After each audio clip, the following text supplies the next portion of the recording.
Bismillahirrahmanirrahim. Assalamualaikum warahmatullahi wabarakatuh. Perkenalkan, nama saya Muhammad Rizky dari program studi Hukum Keluarga Islam STAI Darul Ulum Kandangan. Di sini saya akan menjelaskan materi tentang proses pembentukan peraturan perundang-undangan di Indonesia untuk memenuhi tugas final test dalam mata kuliah Legal Drafting. Dalam proses pembentukan peraturan perundang-undangan di Indonesia itu ada 6 tahapan, yaitu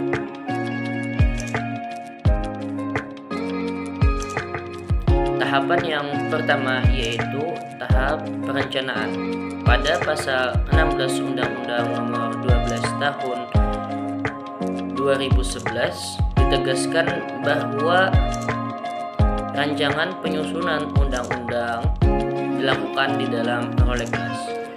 Prolegnas memuat program pembentukan undang-undang dengan judul Rancangan Undang-Undang, materi yang diatur, dan keterkaitannya dengan peraturan perundang-undangan lainnya. Penyusunan Prolegnas ini dilaksanakan oleh DPR dan pemerintah. Tahapan yang kedua yaitu tahap penyusunan undang-undang. Penyusunan undang-undang diatur dalam pasal 43 sampai dengan pasal 51 Undang-Undang Nomor 12 Tahun 2009, bahwa rancangan undang-undang dapat berasal dari DPR atau Presiden.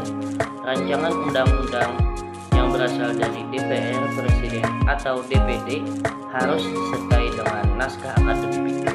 Ketentuan sebagaimana dimaksud berlaku bagi rancangan undang-undang mengenai anggaran pendapatan dan belanja negara, penetapan peraturan pemerintah, pengganti undang-undang menjadi undang-undang, atau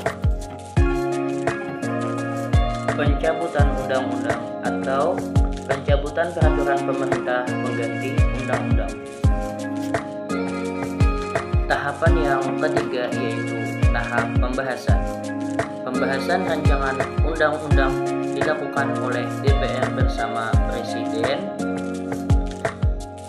atau menteri yang ditugasi. Pembahasan rancangan undang-undang yang berkaitan dengan otonomi daerah,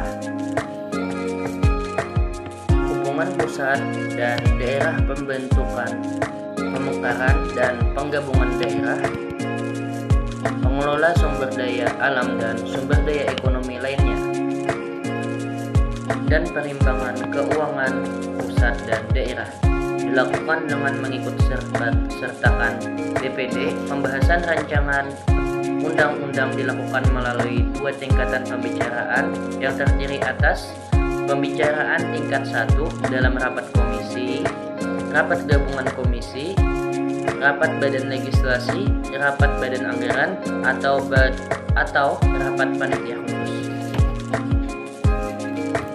Rapat tingkat 2 dalam rapat paripurna. Kemudian tahap yang keempat yaitu tahap pengesahan. Dalam hal sahnya rancangan undang-undang yang telah disetujui bersama oleh DPR dan Presiden ditandatangani oleh Presiden dalam waktu paling lama 30 hari terhitung sejak rancangan undang-undang tersebut disetujui bersama.